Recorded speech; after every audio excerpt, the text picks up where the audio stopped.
நம்மளை பார்ப்போம். நான் உங்கள்கிட்ட ஒரு கேள்வி கேட்குறேன். கேள்விங்கிறது சிந்தனைக்கானதான். நல்லா சிந்திக்கிற பொழுது தான் கேள்விகள் உண்டாகும். அது மாத்திரம் இல்லை, பைபிளில் எந்தெந்த புத்தகத்தில் எப்படி எப்படி கேள்வி கேட்டிருக்கிறாங்க அதை நீங்கள் படிச்சிங்கனாலே தெரியும். இப்போ உதாரணத்துக்கு ஓசியா ஒரு புத்தகம் இருக்குது, அதுக்கு பேர் லவ், அன்புங்கிற புத்தகம் தான். ஓசியா என்றாலே இயேசு ரட்சகர் அப்படிங்கிற அர்த்தம். அந்த அன்பை நிச்சயத்துக்கு ஒப்பிட்டிருப்பார். அந்த அன்பை அதாவது நான் நித்திய உறவாய் உன்னை எடுத்துக்கொள்கிறேன், நித்திய உடன்படிக்கையாக எடுத்துக்கொள்கிறேன், எனக்கு மனவாட்டியாக எடுத்துக்கொள்கிறேன். அது ஆனால் அந்த புத்தகத்தில் என்ன ஒரு தனி சிறப்புனா, அதான் பாவம், ஜெபமே இருக்காது. அதே மாதிரி சில புத்தகத்தில் ஜெபமே இருக்காது. ஏன்னா அந்த மக்கள் ஜெபத்தில் வளர்கிறவங்க இல்லை, ஆவியில் சண்டை போடுறவங்க, ஆவியில் வாக்குவாதம் பண்ணுறவங்க கடவுளோட. அதுதான் சில புத்தகங்களில் இருக்கும். இதெல்லாம் ஒரு சீக்ரெட். அதனால் நாம் கடவுள்கிட்ட வந்திருக்கிறோங்கிறப்போ உண்மையிலுமே இந்த கேம்ப்பு உங்களுக்கு எந்த விதத்தில் பிரயோஜனமாக இருக்குது அதை யோசித்து பாருங்கள். ஓகே, சரி. நல்லா படிச்சுக்கிட்டவங்க அப்படின்னா யார்? நல்லா படிச்சுக்கிறவங்க அப்படின்னா யார்? நான் பள்ளிக்கூடத்தில் காலேஜிலலாம் சொல்லலை, ஜெனரலாக நல்லா படித்து கொண்டவர்கள் என்றால் யார் சொல்லுங்கள் பார்ப்போம். நல்லா படிச்சுக்கிட்டவங்க யார் சொல்லுங்கள். அறிஞர்கள் அந்த பக்கம் சொல்லுங்கள். எது சொல்லுங்கள். நல்லா நடக்கிறவங்களா? நல்லா ட்ரெஸ் பண்ணியிருந்தால் நல்லா நடப்பாங்க.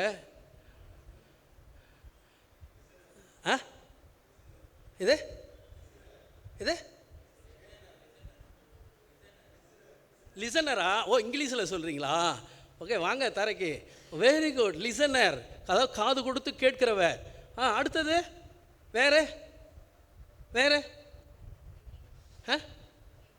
இது இது ரிமைண்ட். ஓகே, ரிவ்யூ பண்ணுறவங்க. Very good. வேறு அப்சர்வ் பண்ணுறவங்க. அது தெரியாதே, அப்சர்வ் பண்ணியிருக்கிறாங்களா பண்ணலையான்னு ஏதாவது காமிச்சா தானே தெரியும். ரைட்டுங்களா? எழுதி வச்சுருக்கலாம், லிசனராக இருக்கலாம், ஆனால் எப்படி காட்டுவீங்க சொல்லுங்கள். நல்லா படித்தவங்க, நல்லா படித்தவங்க 4 பேர் ஊரில்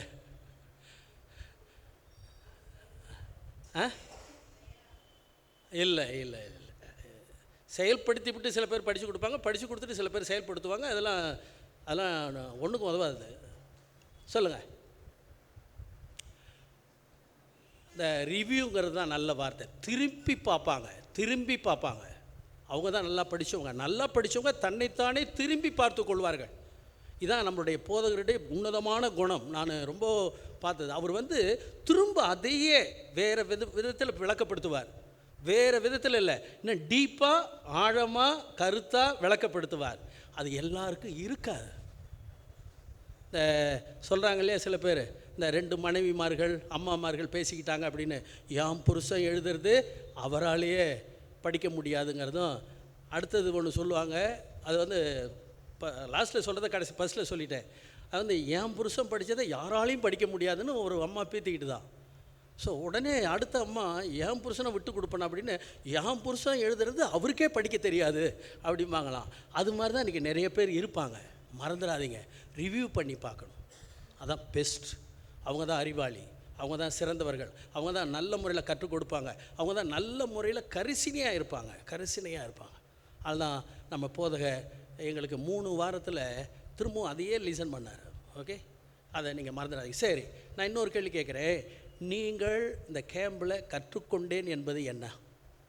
கேம்புன்னு சும்மா சொல்லிடக்கூடாது. கேம்பில் இல்லைனாலும் போன சண்டே இருந்தாங்க, அதுக்கு முந்தின சண்டே இருந்தாங்க, நம்மளாம் கூடி பேசணும், படிச்சுக்கிட்டோம். என்ன கற்றுக்கொண்டீர்கள்? என்ன அன்றைக்கி அதை எழுதி கொள்ளுங்கள் ப்ளீஸ்.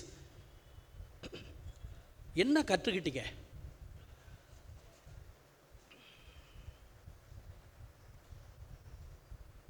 என்ன கற்றுக்கொண்டீர்கள்? 2 அவுட்ஸ்டாண்டிங்காக இருக்கணும்.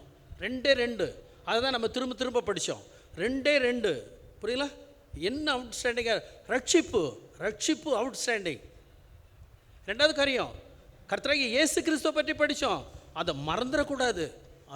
இது 2 தான் அவுட்ஸ்டாண்டிங். அது 2 தான் நம்மளை வாழ வைக்கும். இது 2 தான் நம்மளுக்கு உண்மையை புரிய வைக்கும். இது 2 தான் நம்மளோட உறவாடும். 2 தான் நம்மளை உயிர்ப்பிக்கும்.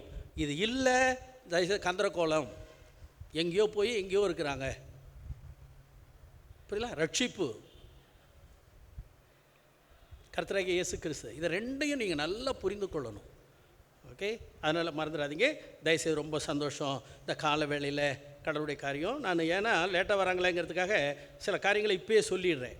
ஓகே, இது என்னது, ஜோதிக்கு திரும்பவும் உடம்பு சரியில்லையா? நம்ம போதருடைய துணைவியார் ஜோதிக்கு திரும்பவும் உடம்பு சரியில்லை, நேற்று டாக்டர்கிட்ட போனாங்க அப்படின்னு.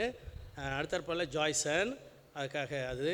ரெண்டாவது காரியமாக மோகனாங்கிறது ஜோதினுடைய சிஸ்டர், செங்கற்பட்டில் அவங்க ஊரில் இந்த கால் முறிந்து ஃப்ராக்சர் ஆகி தையல் போட்டிருக்கிறாங்க, ஆப்ரேஷன் பண்ணியிருக்கிறாங்க. அவங்களுக்காக பார்ப்போம். ராத்திரி ஒரு 9:30 மணிக்கு கிட்டத்தட்ட மணிமாலா ஃபோன் பண்ணிச்சு. சௌமியா அவங்களுடைய 2வது குழந்தை, அது ரொம்ப அழுகிறாங்களாம், கணவனும் மனைவியும் அழுகிறாங்களாம், ரொம்ப காய்ச்சல் ஃபீவர்னு. உடனே ஸ்டான்லிக்கு போனாங்க அப்படின்னு சொன்னாங்க. ஸ்டான்லி போய் அந்த டாக்டருங்க, அது நல்லது, நான்லாம் அடிக்கடி ஜிஹெச்சிக்கு போங்க ஸ்டான்லிக்கு போங்கன்னா என்னன்னா, நீங்கள் மற்ற கிளினிக் போகிறத விட அங்கே போனீங்கன்னா அதை தாமதம்னு சொல்லுவீங்க, ஆனால் டெஸ்ட்டை ப்ராப்பராக பண்ணுவாங்க. அதான் ஸ்டான்லி, ஜிஹெச்சி, கவர்மெண்ட் ஆஸ்பத்திரின்னா அது உண்டு, மறந்துடாதீங்க ப்ரொசீஜர். ஏன்னா இன்றைக்கி என்ன அப்டேட்டுங்கிறது தெரியும் அவங்களுக்கு. இன்றைக்கி என்ன நோய் பரவிட்டு வருது, இன்றைக்கி என்ன தாக்குதல் இருக்கிறது, இன்றைக்கி என்ன, அவங்களுக்கு அதுதான் அவங்களுடைய வேலையை. அதனால தான் லேட்டஸ்ட் மருந்து கொடுப்பாங்க, லேட்டஸ்ட் டெவலப்மெண்ட்டை கொடுப்பாங்க. அதனால் அது போன உடனே ஐஸ் தண்ணியில் வச்சு சில்லு அது ஒட்டி எடுப்பாங்க, எடுக்க அப்படியே கூலாச்சு, அப்புறம் நல்லா ஆயிடுச்சு அப்படின்னு சொல்லி திரும்ப ஃபோன் பண்ணாங்க. அதனால் அதை நான் உங்களுக்கு சொல்லுகிறேன். அதே போல் ஜீவிதா அவங்க மூத்த பொண்ணு, அதுவும் குழந்தை பிரசவமாகி வீட்டுக்கு வந்துருச்சான், நல்லா இருக்கிறாங்களாம், டாக்டரும் அது நல்லா இருக்குன்னு சொன்னாங்க. பாரதி, நம்ம பாரதி தேசிகானந்தனுடைய மகள், அப்புறம் அந்த கஸ்தூரி அம்மா, சுகந்தி அம்மா, ராஜகுமாரி அம்மா. அடுத்தற்போல் பாஸ்டர் ஸ்டீபன் ஜேம்ஸ் நல்லா இருக்கிறாரு, உங்களுக்கு ரொம்ப நன்றி சொல்கிறாரு. வினோத்குமார் அவரும் உடம்பு பரவாயில்ல, வந்துக்கிட்டு இருக்கிறாரு. மகேஷ், ஜோயல் சுந்தரம் நேற்று போய் பார்த்தேன். ஜோயல் சுந்தரம் காலில் வலது காலில் இங்கே அடியில் வெட்டியிருக்கு, ஏதோ பைக்கில் தையல் போட்டிருக்கிறாங்க, அவருக்காக ஜெபம் பண்ணுங்க. பத்மினியை பார்த்தேன், அதுவும் நல்லா விசாரிச்சது, எல்லாருக்கும் வாழ்த்துக்களை சொன்னிச்சு. செல்ராஜ் பிரதர் அவங்க ஃபேமிலியெல்லாம் விசாரிச்சது, மூர்த்தி குடும்பத்தை விசாரிச்சது, அதுக்காகவும் நன்றி சொல்கிறோம். மங்கையர் கரைசியை பார்த்தோம், அதுவும் அவங்க வீட்டுக்காரரும் உடம்பு சரியில்லாமல் இருக்கிறாங்க, அதுக்காக நம்ம ஜெபம் பண்ணுவோம். இன்றைக்கி நம்ம பாஸ்டர் மெசேஜ் கொடுக்கணும், அதுக்காக ஜெபம் பண்ணுவோம். அடுத்தற்போல் pastor Titus Balaji outreach work, KM garden ஒன்று இருக்குது, தெரியுமா உங்களுக்கு? கேஎம் கார்டனு அது நீங்கள் போகிற வழி குறுகலாக இருக்கும், ஆனால் உள்ளுக்குள்ளார போனீங்கன்னா ஆயிரக்கணக்கான ஜனங்க இருப்பாங்க. அது 2-3 இடம் இருக்குது மெட்ராஸில், அங்கெல்லாம் உள்ளுக்குள்ளார போனீங்கனாலே நிறையா ஊழியம் செய்யலாம். கேஎம் கார்டன் நாங்கள் முதல்ல செஞ்ச இடம் தான், ஆனால் அதுக்கு உள்ளார போய் இவங்க செய்கிறாங்க. அதனால் அதுக்காகவும் நம்ம ரொம்ப நன்றி சொல்லுவோம். நம்மளும் நல்ல அவுட்ரீச்சிங் ஒர்க்கை பண்ணணும், குழந்தைகளுக்கான வாய்ப்பை கொடுக்கணும். நம்ம தயவுசெய்து புதுப்பிக்கப்பட்டவர்களாக இருப்போம். நம்ம எல்லாருமே ஆண்டவர்கிட்ட வந்திருக்கிறோம், அவருடைய வார்த்தையை கேட்டிருக்கிறோம். நான் 2 காரியத்தை உங்களுக்கு சொல்லுகிறேன். எங்கே 1 தெசலோனிக்கர் 1ஆம் அதிகாரத்துக்கு வாங்க. 1 தெசலோனிக்கர் 1ஆம் அதிகாரம். ஏன் இந்த கேள்வியெல்லாம் கேட்டங்கிறது இப்போ பதில் இங்கே இருக்கும், நீங்கள் பாருங்கள். ஏன் கேள்வி கேட்டங்கிறதுக்கு பதில் இங்கே தான். ஓகே, 1 தெசலோனிக்கர் 1ஆம் அதிகாரம்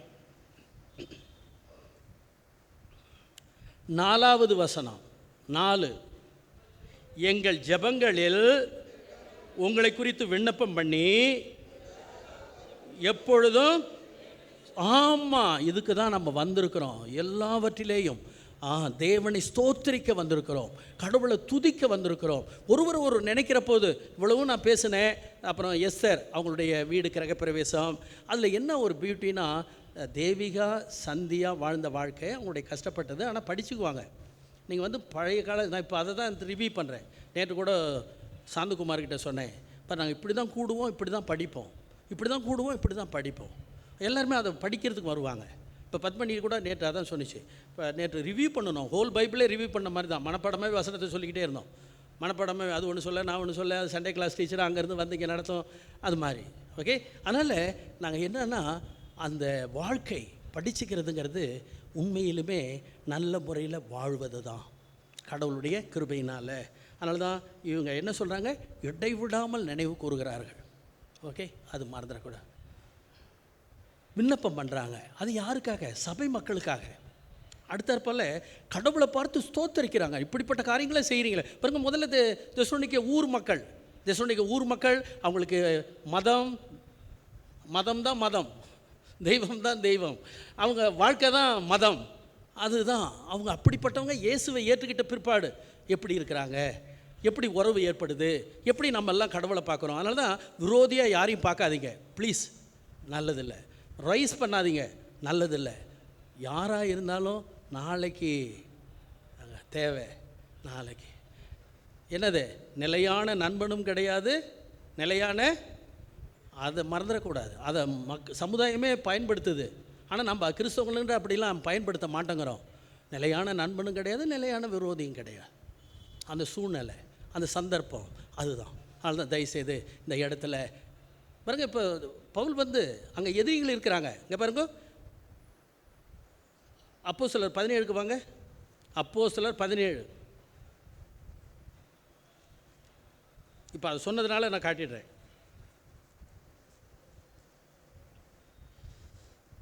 பவுல் போகிறாரு, 2வது வசனம் 17:2. பவுல் தன் வழக்கத்தின்படியே வழக்கத்தின்படினா கஷ்டம், அதுதான் அவருடைய பழக்கம், அதுதான் அவருடைய ஒழுக்கம், அதுதான் அவருடைய நீதி, அதுதான் அவருடைய உண்மை. போகிற இடத்துல அவர்களிடத்தில் போய் 3 ஓய்வு நாட்களில் சம்பாஷித்து,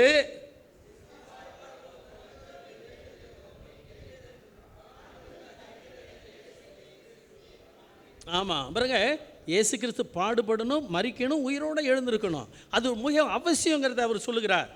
ஏன் எழுந்திருத்தார், ஏன் பாடுபட்டார் என்பதை அவர்களுக்கு விளக்கப்படுத்தி இருக்கிறார்.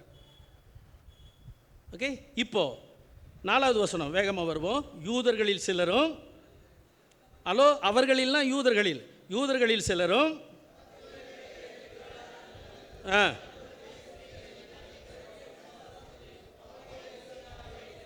ஆமாம் பார்த்தீங்களா, அவங்க வாழ்க்கை மாறிடுச்சு. பவுலோடு போயிட்டாங்க, இயேசு கிறிஸ்துவோடு போயிட்டாங்க, அவருடைய சீடர்களோடு போயிட்டாங்க. அவங்க பரிசுத்தவான்களாக போயிட்டாங்க, அவங்க நீதியின் வாசல்கள் வழியாக போயிட்டாங்க, அவங்க இயேசு கிறிஸ்துவின் ரத்தத்தின் வழியாக போயிட்டாங்க. சமுதாயத்தில் மாற்றம் வரணும்னா இயேசு இருக்கணும், மறந்துடாதீங்க.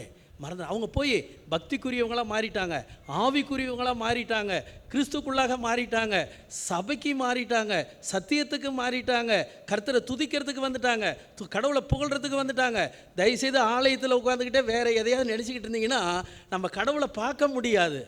ஏன்னா இப்போது நம்மளோடு பழகுகிறவர்களும் நாம் பழகுகிறவர்களும் லிமிட்டெட். அதை புரிஞ்சுக்கணும். ஸோ அதுதான் முக்கியமான காரியம். பார்த்தீங்களா, இவங்க எல்லாமே வேதத்தை கேட்டாங்க, விசுவாசித்தாங்க, இயேசு கிறிஸ்துவை பார்த்தாங்க, பாவ மன்னிப்பை பெற்றாங்க, பரிசுத்தவான்களாக மாறினாங்க, இயேசுவை ஏற்றுக்கிட்டாங்க, உள்ளத்தில் கேட்டு விசுவாசித்து இயேசுவை பின்பற்றினாங்க, பவுலை பின்பற்றினாங்க, அவரோட கூட தீமோத்தேயு சீலா பின்பற்றினாங்க. அவங்களுடைய வாழ்க்கை, பரிசுத்த வாழ்க்கை ஆரம்பமாயிடுச்சு. அதை தான் நம்ம 1ஆம் அதிகாரத்தில் படிக்கிறோம். இன்னொரு கூட்டம் இருக்குது பாருங்கள். 5வது வசனத்தை வாசிங்க. 5 போதும். ஐயோ, வைராக்கியமாக வாசிக்கிறீங்களே, வைராக்கியம் கொண்டுன்னு ஆழமாக எடுத்துக்கங்க. இங்கே தான் வீரம், வீராப்பு, வீம்பு, சண்டை, ரகலை எல்லாம் இருக்குது பாருங்கள். அந்த ஒரு வசனத்திலேயே இருக்குது பாருங்கள். விசுவாசிய யூதர்கள் வைராக்கியம் கொண்டு பாருங்க, இருக்கிற இடத்துல கெட்டவங்களை கூட்டிகிட்டு வந்து சேர்ப்பாங்க. வீணராகிய சில பொல்லாதவர்களுக்கு சேர்த்து கொண்டு வந்து கூட்டம் கூடி அமளி உண்டாக்கி வளைந்து கொண்டு இழுத்து கொண்டு வர, பார்த்தீங்களா, இதெல்லாம் நடக்கும். இதுதான் பாருங்க, நீங்கள் எந்த தெருவில் போனாலும் இதை பார்க்கலாம். சில வீடுகளில் இது நடக்கும். நம்ம அங்கெல்லாம் போகக்கூடாது. அதான் நம்ம ரட்சிக்கப்பட்டது. ஐயா, சண்டைக்கா என்ன கூப்பிடுறீங்க, வாக்குவாதத்துக்கா என்ன கூப்பிடுறீங்க, ஐயோ ரகலை பண்ணுறதுக்கா என்ன கூப்பிடுறீங்க, விதண்டா வந்தமாக கேள்வி கேட்குறதுக்கா என்ன கூப்பிடுறீங்க, ஐயோ எனக்கு அது வேண்டவே வேண்டாமே. புரியுதுல, மறந்துடாதீங்க. அதான் நம்ம எப்படி கடவுளை துதிக்கிறோங்கிறது நம்முடைய ரிஃப்ளெக்ஷன் தான். அதான் இந்த என்னது மண்டே டு சாட்டர்டே வரைக்கும் எப்படி இருந்தோம், சண்டே பாதியிலே ஆரம்பிச்சிருப்போம் நம்ம நாடகத்தை. இல்லை ப்ளீஸ் மறந்துடாதீங்க. அதனால தான் பவுல் அவர்கள் இங்கே பரிசுத்தவான்களோடு சேர்ந்து ஆராதிக்கிறார். என்ன சொல்கிறார்? 1 தெசலோனிக்கேயர் 1:4 வாங்க. 1 தெசலோனிக்கேயர் 1:4. எங்கள் சுவிசேஷம் மன்னிக்கணும், எங்கள் ஜெபங்களில் உங்களை குறித்து விண்ணப்பம் பண்ணி. பாருங்க, எந்த கடவுளை பற்றி சொன்னாங்களோ, எந்த கடவுளுடைய வார்த்தைகளை சொன்னாங்களோ, எந்த கடவுளை கொண்டுகிட்டு வந்து உள்ளத்தில் கொடுத்தாங்களோ, அந்த கடவுள்கிட்ட போய் ஜெபம் பண்ணுகிறார். தான் பியூட்டி. ஜெபத்தினுடைய வேலையை தெரியாத கிறிஸ்தவர்கள் ஜெபம் பண்ண மாட்டாங்க. ஜெபத்தினுடைய மகிமையை தெரியாதவங்க ஜெபம் பண்ண மாட்டாங்க. ஜெபத்தை பற்றி ஆழமாக தெரிந்து கொள்ள ஒரு 12 காரியம் சொல்லுவீங்களா? ஜெபத்திலேருந்து 12 காரியம் சும்மா நடைமுறையில். ஏன்னா நீங்கள் ஜெபத்தை பற்றி நிறைய படிக்கிறீங்க. 12 காரியம். பேசினால் கேட்பார், பதில் கொடுப்பார், விசுவாசத்தை வளர்ப்பார், நம்பிக்கையை ஊட்டுவார். இது மாதிரி சொல்லிக்கிட்டே போகலாம். அது பரிசுத்தமான செயலை செய்வார், பரிசுத்தமான வாழ்க்கையை கொடுப்பார், பரிசுத்தமான நன்மைகளை செய்வார். இதெல்லாம் ஜெபம். அதுதான் ஜெபத்தில் பவுல் அவர்கள் அந்த மக்களுக்காக ஜெபம் பண்ணுறாரு. நீங்களும் உங்களுடைய பக்கத்தில் இருக்கிறவங்களுக்கு ஜெபம் பண்ணுவீங்களா? கடவுளை துதிப்பீங்களா? கண்களை மூடி நம்ம ஜெபம் பண்ணுவோம். ஜெபம் பண்ணுவோம். எழுந்து நின்று ஒப்பு கொடுத்து ஜெபம் பண்ணுவோம். ப்ளீஸ் மறந்துடாதீங்க, நம்ம ஆராதிக்கிற கடவுள் ஜெபத்தை கொடுத்துருக்கிறார். நம்ம ஆராதிக்கிற கடவுள் ஜெபத்தை கேட்கிறார். அதில் நன்றி சொல்கிறது இருக்கான்னு பாருங்கள். தயவுசெய்து கண்களை மூடி ஒரு நிமிஷம் நீங்கள் நன்றி சொல்லுவீங்களா? உங்கள் வாழ்ந்த வாழ்க்கைக்காக, கற்றுக்கொண்டதுக்காக நன்றி சொல்லுவீங்களா? இந்த கேம்பிலேருந்து என்ன மாறி இருக்கிறீங்க? இந்த கேம்பிலேருந்து என்ன வளர்ந்து கொண்டு இருக்கிறீங்க? இன்னும் எவ்வளோ உண்மையாக புரிந்து கொள்கிறீங்க? அதுதான் மிக முக்கியமான காரியம். அதுதான் நல்லா படித்தவங்க திரும்பி பார்ப்பாங்க. நல்லா படித்தவங்க கடவுளையும் திரும்பி பார்ப்பாங்க, படித்ததையும் திரும்பி பார்ப்பாங்க, நல்லா கற்றுக்குவாங்க, நல்லா புரிந்து கொள்வார்கள், அதை அஸ்திபாரமாக வைப்பாங்க. அதுதான் உண்மையிலுமே நல்ல குணம். நல்ல குணம், நல்ல குணம். நீங்கள் நன்றி சொல்லுங்கள். உங்களுக்கு ஒரு நன்மை இருக்கலாம், இல்லை பொறுமையை கடவுள் கொடுத்துருக்கலாம், சில டைமில் கோபம் வந்திருக்கும், அதுக்கு கூட நன்றி சொல்லலாம், சண்டை போட்டிருக்கலாம், அதுக்கு கூட நன்றி சொல்லலாம். ஏன்னா எல்லாமே நன்மைக்காக மாற்றுவார் கடவுள். அதே நேரத்தில் நம்மளுக்கு நல்லவங்க கெட்டவங்கன்னு தெரிஞ்சு ஜெபம் பண்ணுறீங்களா? நல்லவங்களையும் நினைக்கிறீங்களா? உங்களுக்கு கெட்டவங்களாக இருக்கிறவங்களையும் நினைக்கிறீங்களா? ஜெபம் பண்ணுங்க. அப்புறம் எப்படி மன்னிப்பு உண்டாகும்? எப்படி பாவம் அழிக்கப்படும்? இதெல்லாம் நம்மளுடைய குணமாக இருக்கணும். மறந்துடாதீங்க. ஒரே இடத்துல ஒரே கடவுளை ஒரே ஆவியினால் துதிக்கிற அந்த சந்தோஷத்தை பாருங்கள். ஜெபம் பண்ணுங்க.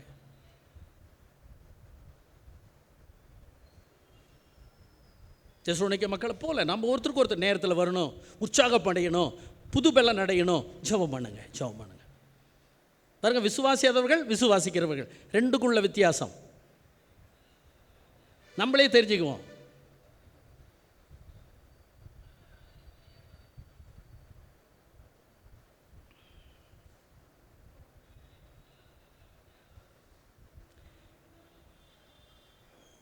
நன்றி சொல்லுங்கள். குடும்பமாக இருந்தீங்கன்னா நன்றி சொல்லுங்கள். தனியாக வந்திருந்தீங்கன்னா நன்றி சொல்லுங்கள். நண்பர்களோடு வந்தீங்கன்னா நன்றி சொல்லுங்கள். பலத்தோடு வந்தீங்கன்னா நன்றி சொல்லுங்கள். பலவீனத்தோடு வந்தாலும் நன்றி சொல்லுங்கள். கடவுள் உங்களோடு ஈடுபடுவார், உங்களோடு இருப்பார், உங்களோடு தொடர்பு கொள்வார், ஆவியில் தூண்டுவார், ஆவியில் உற்சாகத்தை கொடுப்பார். ஜெபம் பண்ணுங்க.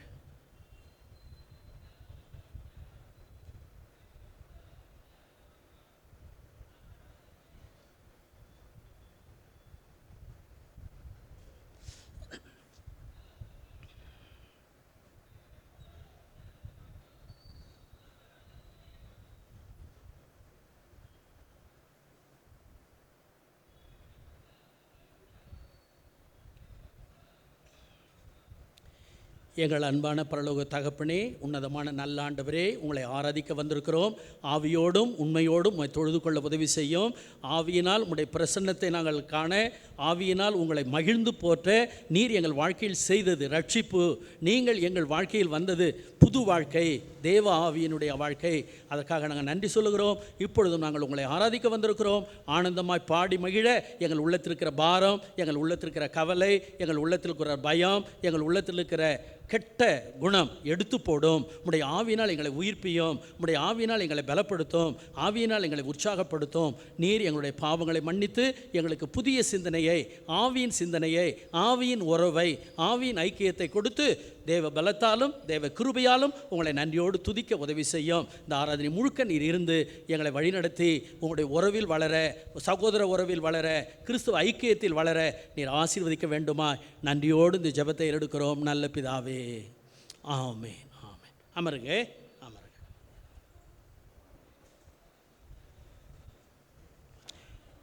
நல்லா பாடுவோம், பாடுவதற்கான ஆயத்தப்படுவோம். யெகோவா ஈரே, தந்தையாம் நீரே என்ற பாடல், அது தயவுசெய்து பாட்டு புஸ்தகத்தில் இருக்காது, நம்ம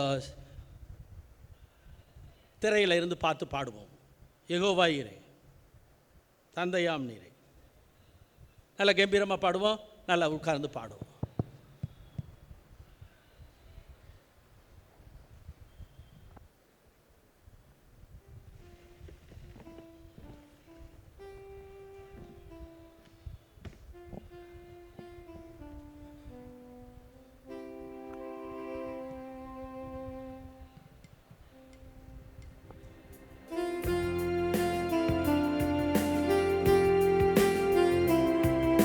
நல்ல கம்பீரமா சிரிச்ச முகத்தோட ஆனந்தமா பாடுங்க, பாடுங்க.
ரொம்ப நன்றி, நல்லா பாடுனீங்க.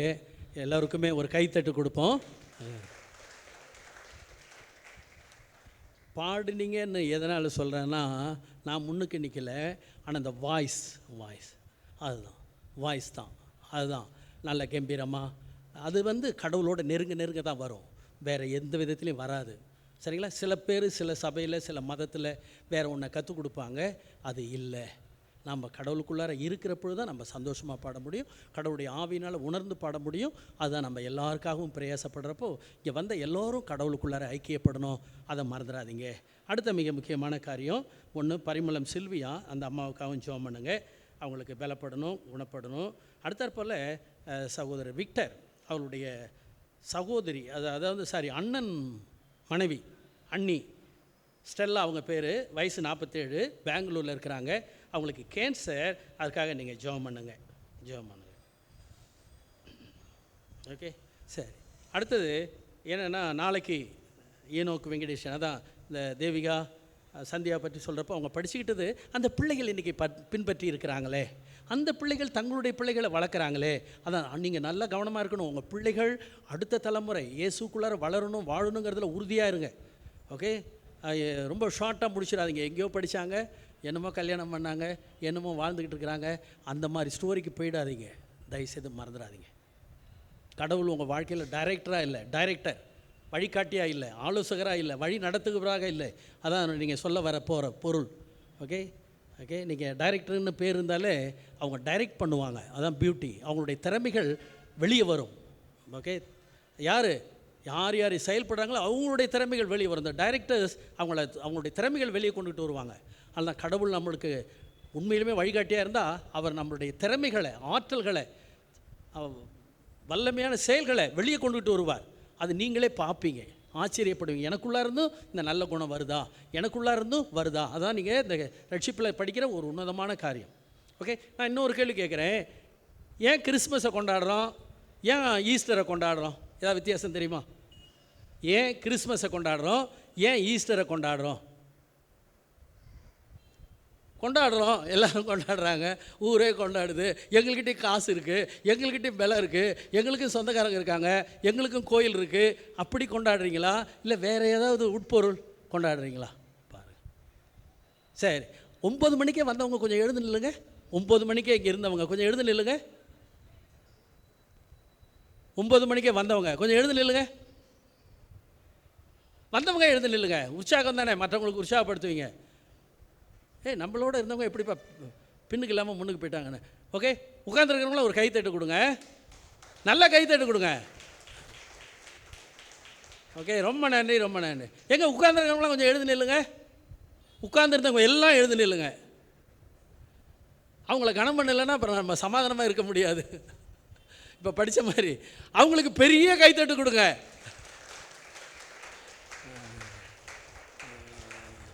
ரொம்ப ரொம்ப ரொம்ப ரொம்ப நன்றி. ஓகே, எங்களோட வந்துடுங்க 9 மணிக்கெலாம். ஏன்னா நீங்கள் இந்த பழைய கணக்கில் இருக்கிறீங்க. 8 மணிக்கு வரவங்க 8 மணிக்கு தான் வராங்க, 8:30 மணிக்கு வரவங்க 8:30 மணிக்கு தான் வராங்க, 9 மணிக்கு வரவங்க 9 மணிக்கு தான் வராங்க, 8:30க்கு வரவங்க இப்போ 9:30க்கு வராங்க. அப்படிலாம் போயிடக்கூடாது, ப்ளீஸ் மறந்துடாதீங்க. ஓகே, இந்த ரீகால் பண்ணுறது ரொம்ப ஞானமாக இருக்கணும். சிங்கப்பூர்லி பாஸ்டருங்க சில பேர் எப்படி லேட்டாக வரவங்கள என்கரேஜ் பண்ணுவாங்கங்கிறது ரொம்ப வித்தியாசமானது. அதனால் தான் தயவுசெய்து லேட்டாக வரவங்கள நீங்கள் தான் முயற்சி எடுக்கணும், நீங்கள் தான் கடவுளை முக்கியப்படுத்தணும், நீங்கள் தான் சனிக்கிழமையே கால்குலேட் பண்ணணும், சனிக்கிழமையே சண்டே வருங்கிறத நினைத்து கொள்ளணும். அதை நீங்கள் மறந்துடக்கூடாது. ஓகே, ரொம்ப ரொம்ப நன்றி. நம்ம சந்தோஷமாக இருப்போம். எங்கே என்னோடு கூட வந்தவங்க 1 தெசலோனிக்கேயர் 1ஆம் அதிகாரம் 4வது வசனம், 1:4. வராதவங்களுக்காக நான் இதை எடுத்து காட்டுறேன், மற்றபடி ஒன்றும் இல்லை.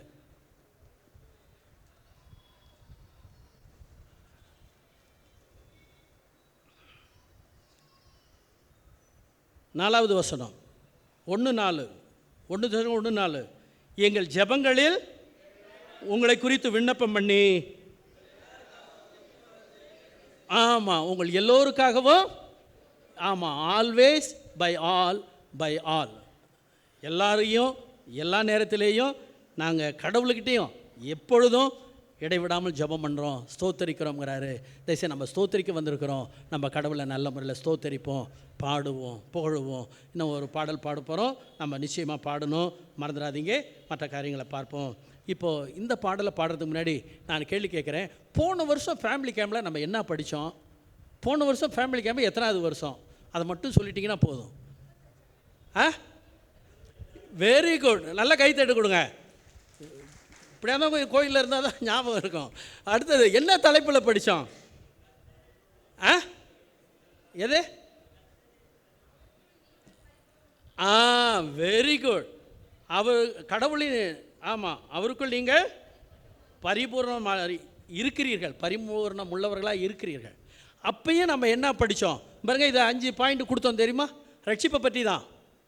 ஏன் திரும்ப திரும்ப போதகர், அதான் ஞானி, ஏன் ரட்சிப்பை பற்றி எடுத்து சொல்கிறாருன்னா, எந்த மதத்திலேயும் பாவத்துக்கு போயிட்டாங்கன்னா பரிகாரத்தை தேடுவாங்க. சிலது ஒருத்தர் சொல்லி கொடுப்பாங்க. ஆனால் கிறிஸ்துவ இதில் மட்டும்தான் கோ பேக் டு த பேசிக். திரும்பவும் நீ அங்கே போ. எங்கே? சிலுவை அடி, சிலுவை தாழ்பால், அங்கே போய் நில்லு. அவர் தான் கழுவுவார், அவர் தான் பரிசுத்தப்படுத்துவார். அதுதான் கோ பேக் டு த பேசிக். அதுதான் ஒரு அறிஞர்கள் சொல்லுவாங்க. திரும்பவும் அங்கே தான் போகணும், அந்த சன்னதியில் தான் இருக்கணும். பரிகாரம் வேறு மாதிரி இல்லை. அதனால தான் நிறைய மதங்களில் கொழுக்கிறது இருக்குன்னா அங்கே தான் அந்த மக்கள் வரவங்களை, அதெல்லாம் சிங்கப்பூரில் நிறைய கோயிலில் அந்த பேர்லாம் வரும், பேப்பர்லேயும் வரும். இல்லை நம்மளுக்கு பரிகாரம்ங்கிறது திரும்ப திரும்ப ரட்சிப்பு தான், திரும்ப திரும்ப மனம் திரும்பி வர்றது தான், திரும்ப திரும்ப மன்னிப்பு கேட்குறது தான், திரும்ப திரும்ப ஒப்பு கொடுக்கறது தான், திரும்ப திரும்ப மாறுறது தான், திரும்ப திரும்ப நம்ம வளர்றது தான். அதுதான் நாம் நிச்சயமாக இப்போ நீங்கள் படித்த கேம்பு எல்லாத்தையுமே பரட்டி பாருங்கள், ரட்சிப்பின் திட்டம் இருக்கும். ரட்சிப்பின் திட்டம் இல்லாமல் நீங்கள் ஆழமாக போக முடியாது. அதுதான் ஒரு நல்ல கிறிஸ்தவர்கள் ரட்சிப்பை ஆழப்படுத்திக்கிட்டே போவாங்க, ரட்சிப்பை உறுதிப்படுத்திக்கிட்டே போவாங்க.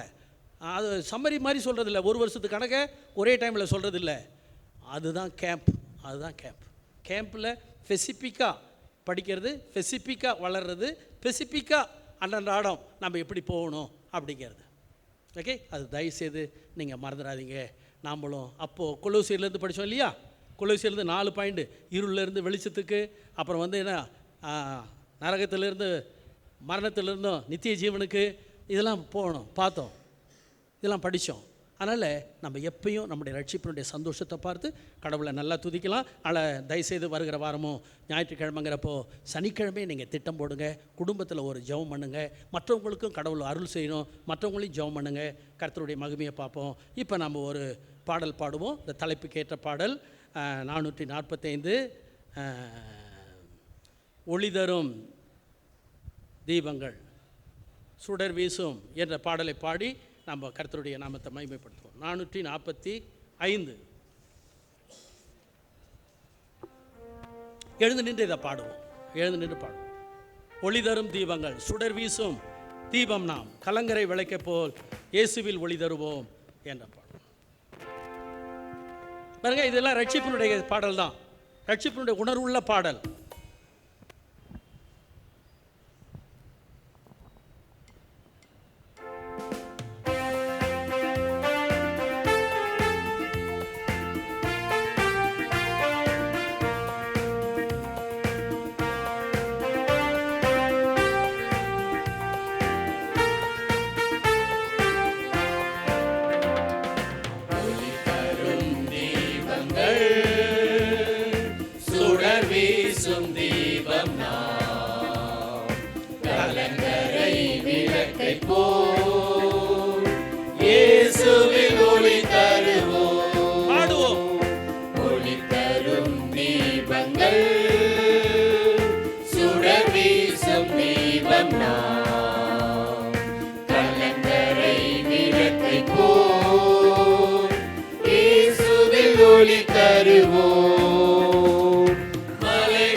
சுடர் வீசும் தீபம் நான், கலங்கரை விளக்கை போல் இயேசுவில் ஒளி தருவோம். இருளை நீக்கிட ஒளியாய் வந்தவர், அருள் நிறை ஒளியினை மேவினில் வீசுவோம். வார்த்தையை பிடித்துமே சுடர்களை போலவே எழுப்பி பாரினில் சுடரை வீசுவோம். எழுப்பி பாரினில் சுடரை வீசுவோம். ஒளி தரும் தீபங்கள், சுடர் வீசும் தீபம் நான், கலங்கரை விளக்கை போல் இயேசுவில் ஒளி தருவோம். அழிவின் பாதையில் கல்லறை சென்றிடும் ஆயிரம் ஆயிரம் தரிசனம் காணுவோம். சுவிசேஷ ஒளியினை யாவரும் கண்டிட துணிந்து என்றென்றுமா சேவையை செய்துவோம். துணிந்து என்றென்றுமா சேவையை செய்துவோம். ஒளி தரும் தீபங்கள், சுடர் வீசும் தீபம் நான், கலங்கரை விளக்கை போல் இயேசுவில் ஒளி தருவோம். பரிசுத்தவான்களே ஒளியில் வாசமே, சாட்சியின் ஜீவியம் எங்கும் வீசிட இயேசுவின் ஒளியினை பாரில் வீசியே ஒளியின் விலையைப் போல் சீராய் வாழுவோம்.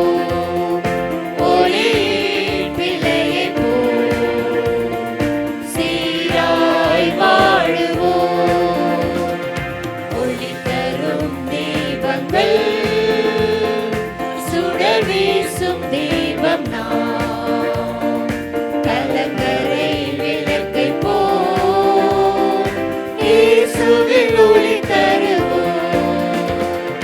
நானே வெளிச்சமோ, நானே வழி என்றார், அனுதினம் அதிகமாய் அவரை சார்ந்துமே இயேசுவின் வழியினில் என்றும் நடந்திட மகிமை ஒளியினை அடைந்தே செல்லுவோம். மகிமை ஒளியினை அடைந்தே செல்லுவோம். ஒளி தரும் தீபங்கள், சுடர் வீசும் தீபம் நான், கலங்கரை விளக்கை போல் இயேசுவில் ஒளி தருவோம். ரொம்ப நன்றி. உட்காருங்க.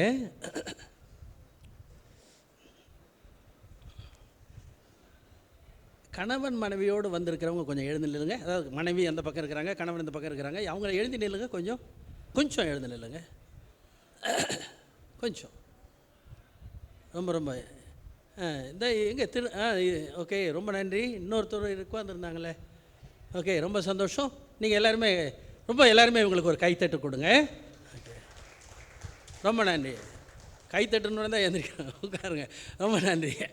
எதுக்கோ கூப்பிட்றாங்க அப்படின்னு. அடுத்தது விஜய் உங்கள் அக்காவை கொஞ்சம் எழுப்பிவிடுங்க. எல்லாருமே கைத்தட்டு கொடுங்க. நம்ம 2 வருஷத்துக்கு முன்னாடி கேரள்ஸுக்கு போனோம். அப்போ அவங்கள பார்த்தோம். ரொம்ப எல்லாரையும் சொன்னாங்க. அவங்க பையன் தான் இந்த மகேஷுங்கிறவர், 29 வயசு, ஐடியில் வேலை செய்கிறவர்.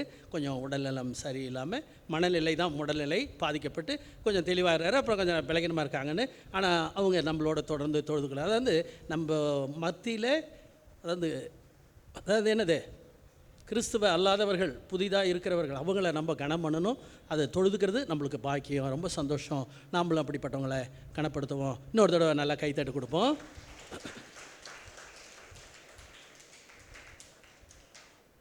ஓகே. இவங்கெல்லாம் அவங்க இருக்காங்க இல்லையா, அந்த சகோதரி, அவங்க பொண்ணோட வராங்களே, கீதா, அந்த அவங்க பேர் என்ன, அவங்களையும் மறந்துடாதீங்க. நான் அந்த குழந்தைய பார்த்து ஜெபம் பண்ணுங்க, கடவுளை பற்றி சொல்லுங்கள். வர்றதுக்காக ரொம்ப நன்றி. இப்போ நம்ம நேரம் மனப்பாட வசனம் பாருங்கள். மனப்பாட வசனம் தெரியுமா? இங்கே பாருங்கள். இப்போது இந்த மனப்பாட வசனங்கிறது கடவுளை இருதயத்தில் எழுதுவேங்கிறார். எபிரேயர் 8ஆம் அதிகாரம். பழைய ஏற்பாட்டில் அது கட்டளை, இருதயத்தில் எழுதி கொள்ளணும், இருதயத்தில் வைக்கணும், இருதயத்திலேருந்து காப்பாற்றணும் அப்படிங்கிறது. ஆனால் கடவுள் எப்போ உள்ளுக்குள்ளார வந்துட்டாரோ கட்டளையெல்லாம் நம்மளுடைய செயலாக மாறிடும். அதான் கட்டளை. 10 கட்டளை இப்போ நம்மள்கிட்ட இல்லை. ஆனால் 10 கட்டளையில் நம்ம கை கொள்கிறோம். எப்படி? ஓய்வு நாளை மறக்காததில்லை, தாய் தந்தையரை மறக்கிறதில்லை, திருடுவதில்லை, பொய் சொல்லுவதில்லை, களவு இல்லை, சண்டை இல்லை, மற்றபடி பாவ குணங்கள், விபச்சாரம் இல்லை, வேசித்தனம் இல்லைங்கிறது இல்லாமலே இருக்கணும். அதுதான் மறந்துடக்கூடாது. மறைமுகமாக சாடையாக இப்படி கொக்கி போடுற வேலையெல்லாம் இருக்கக்கூடாது. அதனால் அது ரொம்ப முக்கியமான காரியம். கெட்ட பழக்கங்களுக்கு அடிமையாகக்கூடாது. நான் நம்மள்கிட்ட உள்ளத்துள்ளார வந்திருக்கோம். ஆனால் கடவுள் வந்திருக்கிறாராங்கிறது தான். கடவுளை முதல்ல வைக்கணும், 1ஆம் கற்பனை. 2வது, எந்த உருவத்தையும் சிலையும் வைக்கக்கூடாது. அது நம்ம கட்டளை, அது இருக்கணும். அது நம்ம நேச்சுரலாகவே நம்ம புரிஞ்சு வாழ்கிறது. அதுக்கு தான் நம்ம கடவுளை பற்றி படிக்கிறோம். அதான் உங்களுக்குள்ளார எதை தாயத்து, சில பேர் எங்கெங்கே கட்டுவாங்கன்னு கூட தெரியாது இல்லையா. இடுப்பில் கட்டியிருப்பாங்க, கழுத்தில் கட்டியிருப்பாங்க, அப்புறம் இங்கே கட்டியிருப்பாங்க, அப்புறம் டைக்குள்ளார கட்டியிருப்பாங்க, அப்புறம் இங்கெல்லாம் சொருவி வச்சுருப்பாங்க. யாரும் பார்க்க முடியாதுல்ல. அதனால் அதெல்லாம் தயவுசெய்து இல்லை. நம்ம உச்சியிலேருந்து உள்ளங்கால் வரைக்கும் இயேசுனுடைய ரத்தத்தினால ஓடுதான்னு பாருங்கள். நல்ல சந்தோஷமாக இருப்பீங்க. அது மாத்திரம் இல்லை, இப்போ நம்ம நல்ல மாதிரி துதிக்கிறோம், நல்ல மாதிரி இருக்கிறோங்கிறப்ப அந்த மனப்பாட வசனத்துக்கு முன்னாடியே நான் சொல்லிடுறேன். ஒருத்தருக்கு ஒருத்தர் கை கொடுத்து கொள்ளுங்க. எழுந்து நம்ம ஒருத்தர் வாழ்த்துவோம். வெளியே போயெல்லாம் வாழ்த்த வேண்டாம் ப்ளீஸுங்களா. இவன் எழுந்து நின்று வாழ்த்துங்கம்மா. தமிழ் புரியலையா?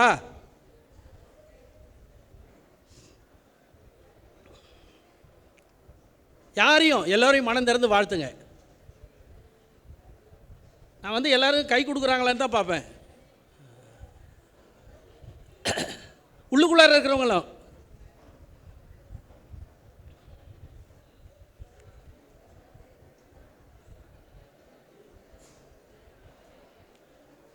பேசாதவங்கள்கிட்ட கை கொடுப்பீங்களா? நல்லா படிக்கணும்.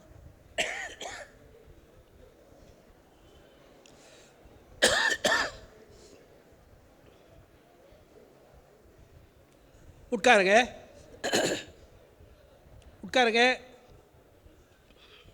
எங்க பேனா பேப்பரை கொஞ்சம் எடுத்து எழுதி கொள்ளுங்க.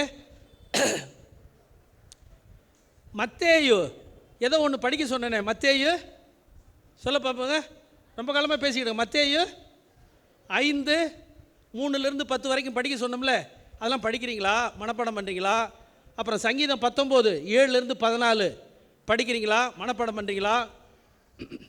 அடுத்தது சங்கீதம் 127, 128 படிக்கிறீங்களா? மனப்பாடம் பண்ணுறீங்களா? அப்புறம் 1 கொரிந்தியர் 13 படிக்கிறீங்களா? குடும்பஸ்தர்கள் யார் கல்யாணம் பண்ணவங்க 127, 128 இல்லாமலே கல்யாணம் பண்ணிக்கிட்டவங்க, அவங்களாம் அந்த 127, 128 கூப்பிடணும். வேணும் இல்லை, அது பைபிள், புரியுதுங்களா? அதை நல்லா படித்து பார்க்கணும். கடவுளுக்குள்ளார வந்துடணும், கடவுளுடைய இறக்கைக்குள்ளார வந்துடணும். அதில் நம்ம பார்ப்போம். இப்போது நம்ம யோவான் 1ஆம் அதிகாரத்திலேருந்து நம்ம படிச்சுக்கிட்டு வரோம். 1ஆம் அதிகாரத்தில் 4வது வசனம், 1ஆம் அதிகாரத்தில் 12வது வசனம், அப்புறம் என்னது 3:16 அது நம்ம படித்தோம். அதுக்கு அடுத்தறப்பால் 4:14 நம்ம படித்தோம். 5:24 நம்ம படித்தோம். இப்போ யோவான் 4ஆம் அதிகாரம் 14 10 படிப்போம், 14. ஓகே. அதாவது தாகத்துக்கு தாய் என்று உன்னிடத்தில் கேட்கிறவர் இன்னார் என்பதையும் அவருடைய தயவையும் அறிந்திருந்தால் நீயே அவரிடத்தில் கேட்டிருப்பாய், அவர் உனக்கு ஜீவ தண்ணீரை கொடுத்திருப்பார் அப்படின்னு சொல்லுகிற அந்த காரியம். அதாவது கடவுளை பற்றி அறிகிற பொழுது தான் நம்மளுக்கு ஜீவ தண்ணீர் உண்டாகும். அதனால தான் இன்னார் என்பதும் அவருடைய கிருபை. அதனால தான் நம்ம இயேசு கிறிஸ்து பற்றி திரும்ப திரும்ப படிக்கிறோம், அவருடைய இரக்கம் கிருபையை படிக்கிறோம். அதனால தான் நம்மளுக்கு புத்துயிர், புது பலம் வரும், புதிய நம்பிக்கை வரும், புதிய ஆவி வரும். தெசலோனிக்க மக்களுக்கு என்ன வந்தது? வல்லமை வந்தது. வசனத்தை கேட்டு வல்லமை வந்தது. அதுக்கடுத்தப்பல பரிசுத்த ஆவி வந்தது. அதுக்கடுத்தப்பல முழு நிச்சயம் வந்தது. அடுத்தாற்போல சந்தோஷம் வந்தது. பரிசுத்த ஆவியுடைய சந்தோஷம் வந்தது. அவங்க உபத்திரவத்திலேயும் கடவுளை நம்பினாங்க. அதனால தான் நாம் எப்பொழுதும் கடவுளுடைய வல்லமையை பார்க்கணும், கடவுளுடைய முழு நிச்சயத்தை பார்க்கணும், பரிசுத்த ஆவியினுடைய வல்லமையான உறவை பார்க்கணும், ஐக்கியத்தை பார்க்கணும். அடுத்தாற்போல் என்னது? சந்தோஷமாக ஏற்றுக்கொள்கிற அந்த குணத்தோடு இருக்கணும். அதுதான் தயவுசெய்து நான் உங்கள்கிட்ட அன்பாக கேட்குறேன். சர்வீஸ் முடிஞ்ச பிற்பாடு ஒரு அரை மணி நேரம் எல்லாரோடையும் உட்காந்து படிச்சுட்டு போங்க. உங்களுக்கு லட்சோப லட்சம் இருக்கலாம், ஆனால் அந்த அரை மணி நேரம் கோயிலோடு இருக்கிறது பிற்காலத்தில் நீங்கள் 70 தடுமாற மாட்டீங்க, 80 விழுவ மாட்டீங்க, 90 நிமிர்ந்து நிற்பீங்க, 100 நிச்சயமாக ஆசீர்வதிப்பீங்க. முதிர் வயதிலும் கனித்தந்து பசுமையும் புஷ்டியுமாக இருப்பார்கள். சங்கீதம் எத்தனை? 82 92. அவர்கள் முதிர் வயதிலும், ஏன்னா அவங்க ஆலய பிரகாரங்களை செழித்திருப்பார்கள். ஆலய பிரகாரங்கள் கடவுளுடைய எல்லா காரியத்திலும் ஈடுபடுவாங்க, எல்லா காரியத்திலும் பங்கு பெறுவார்கள். அதுதான் மிக முக்கியமான காரியம். அதெல்லாம் நாங்கள் என்கரேஜ் பண்ணுறது உங்கள் ஆத்துமாவுக்காக. உங்கள் ஆத்துமாவுக்கு உத்தரவாதம் யாரும் இல்லை தெரியுமா? உங்கள் மனைவியும் கிடையாது, உங்கள் கணவரும் கிடையாது, உங்கள் பிள்ளைகளும் கிடையாது, உங்கள் பெற்றோர்களும் கிடையாது, போதகர்கள் எல்லாமே ஒன்றும் கிடையாது. மறந்துடாதீங்க, நம்ம ஆத்துமாவுக்கு உத்தரவாதம் எல்லோரும் உட்காந்து படிக்கிறது தான். நம்முடைய ஆத்துமாவுக்கு உத்தரவாதம் நம்ம அறிவை தீட்டுறது தான், புத்தியை தீட்டுறது தான். அதை நீங்கள் மறந்துடாதீங்க. அதனால் தான் வெக்கப்படாதீங்க. சர்வீஸ் முடிஞ்ச பிற்பாடு ஆட்டோமேட்டிக்காகவே நம்ம உட்காந்து கொஞ்சம் நேரம் கேட்டுக்கிட்டு, கொஞ்சம் நேரம் நல்லா, இப்போ அதனால தான் குயிக்காக முடிச்சிடுறது. கொஞ்சம் நேரம் போன வாரம் நான் எடுக்கலை. ஏன்? நான் அவங்கள உட்கார வைக்கிறதே ஒரு காரியம், உட்கார வைக்கணும். அதனால தான் தயவுசெய்து வயது முந்தவர்கள் ரொம்ப பொறுமையாக வந்துட்டு பொறுமையாக போயிடாதீங்க. கொஞ்சம் நேரம் நின்று இங்கே என்ன மழை பெய்யுது, இங்கே என்ன காற்று அடிக்குது, இங்கே என்னன்னு பார்த்துக்கிட்டு போங்க. ப்ளீஸ், கடவுள் உங்களை ஆசீர்வதிப்பார். அதனால் தான் இப்போ மனப்பாட வசனத்தை எழுந்து சொல்லுவோமா? மனப்பாட வசனத்தை சொல்லுவோம். சரிங்களா? இந்த வசனமே என்ன சொல்லுது? அழிந்து போகிற போஜனத்துக்காக, ஆமாம், அதுக்காக செயல்படக்கூடாது. சர்ச்சில் சோறு போடுறாங்களா? அதெல்லாம் இல்லை. நிச்சயமாக கடவுள் செய்வார். அதனால் தயவுசெய்து நாம் வெறும் சரீரப்பிரகாரமான போஜனத்துக்காக வாழ்க்கையை தேட வேண்டாம். நம்ம ஆத்துமா வளரட்டும். எங்கே இன்னொரு தடவை சொல்லுங்கள். அழிந்து போகிற நித்திய ஜீவன் வரைக்கும் நிலைத்திருக்கிற அதை, ஆமாம், இயேசு கிறிஸ்துனாலே ஆத்துமான்னு தான் அர்த்தம், உள்ளான வாழ்க்கை. அதனால்தான் குட் ஃப்ரைடே, கிறிஸ்மஸுக்கும் ஈஸ்டருக்கும் என்ன வித்தியாசம்னா, கிறிஸ்மஸை எல்லாரும் கொண்டாடுவாங்க, நாமளும் கொண்டாடி இருப்போம். ஈஸ்டரை நாம் கொண்டாட மாட்டோம், உலகமும் கொண்டாடாது. ரட்சிக்கப்பட்டவர்கள் கொண்டாடுவார்கள் ஆவிக்குரிய வாழ்க்கை. ஈஸ்டர்னாலே ஆவிக்குரிய வாழ்க்கை, ஆவிக்குரிய உறவு, அவர் மரித்ததுனால ஆவிக்குரிய மாற்றம். அதனால தான் இங்கே பாருங்க, மனப்படமாக சொல்கிறீங்க இல்லையா, அதை மனுஷகுமாரன் உங்களுக்கு கொடுப்பார்.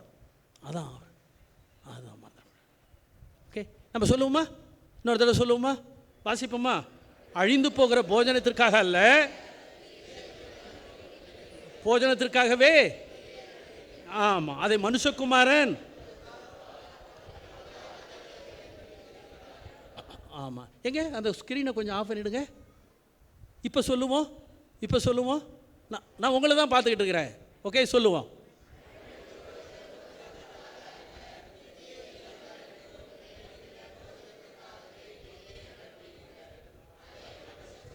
உங்களுக்கு கொடுப்பார் தேவன் முத்தரித்து. ஓகே, ரொம்ப நன்றி. ஆங்கிலத்தில் சொல்லுங்கள். ஆங்கிலத்தில் வாசிப்போம்.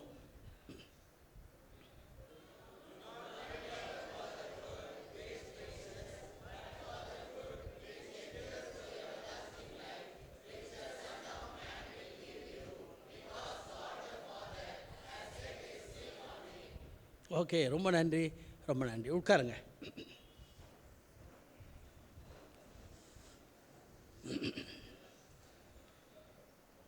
இப்போ ஜெபப்பாடல், வாரும் தேவ ஆவி வாரும் உள்ளத்திலே என்ற பாடல். அதுக்கு பிறகு போதர் ஜெபம் பண்ணிவிட்டு தேவ செய்தியை கொடுப்பார். மறந்துடாதீங்க, இயேசு கிறிஸ்துக்கிட்ட பெற்றுக்கொள்கிறது நித்திய ஜீவன், நிலையான வாழ்க்கை, நிலையான ஒளி, நிலையான ஜீவ தண்ணீர். அதனால் நம்ம ஆத்துமாவை வளர்க்க நம்ம உட்காருவோம், படிப்போம்.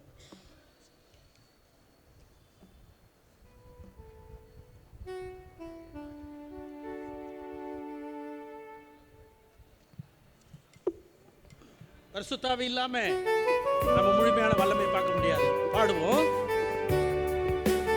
கடைசி சரணத்துக்கு எழுந்திருப்போம்.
கண்களை மூடி ஜெபம் பண்ணுவோம். பாஸ்டர் வந்து ஜெபம் பண்ணி வர்றேன்.